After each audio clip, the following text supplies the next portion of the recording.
Praise the Lord. இன்னைக்கு ஏசப்பா உங்களுக்காக சொல்கிற வார்த்தை என்ன அப்படின்னா, நீங்கள் சோதனைக்கு உட்படாதபடிக்கு விழித்திருந்து ஜெபம் பண்ணுங்கள். ஆமீன்.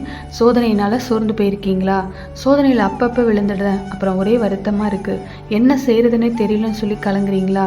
ஆண்டவர் ஒரு ஆலோசனை சொல்கிறார், கேட்குறீங்களா? நீங்கள் சோதனைக்கு உட்படாதபடிக்கு விழித்திருந்து ஜெபம் பண்ணுங்கள். இதுதான் இயேசு கிறிஸ்து சொல்கிற ஆலோசனை.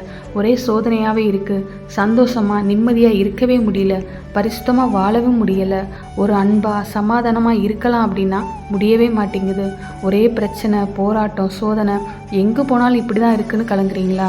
நீங்கள் சோதனைக்கு உட்படாதபடிக்கு சந்தோஷமாக மகிழ்ச்சியாக இருக்கணும் அப்படின்னா விழித்திருந்து ஜெபம் பண்ணுங்கன்னு ஆண்டவர் சொல்லியிருக்காரு.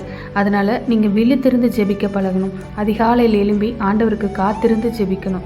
சில சமயம் நிறைய போராட்டம், பிரச்சனை இருக்குது, என்னால் ஜெபிக்கவே முடியலன்னு கலங்குறீங்களா? கொஞ்சம் டைம் எடுத்து, கிடைக்கிற நேரம்லாம் டைம் எடுத்து ஜெபிச்சு பாருங்களேன். உங்கள் பிரச்சனை எல்லாத்தையும் அவர்கிட்ட கொண்டு போங்க. எவ்வளவு பெரிய மாற்றம் உண்டாகுதுன்னு பாருங்களேன்.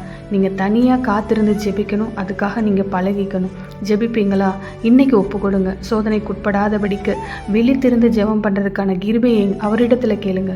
அவர் நிச்சயமாக உங்களை பலப்படுத்தி ஜெப ஆவியை உங்களுக்கு கொடுத்து உங்களை ஜெபிக்கவும் வைப்பார். வெற்றி கொடுத்து உங்களை மகிழவும் பண்ணுவார். விசுவாசிங்க. விசுவாசத்தோடு வார்த்தையை அறிக்கையிடுங்க. ஆமென். God bless you.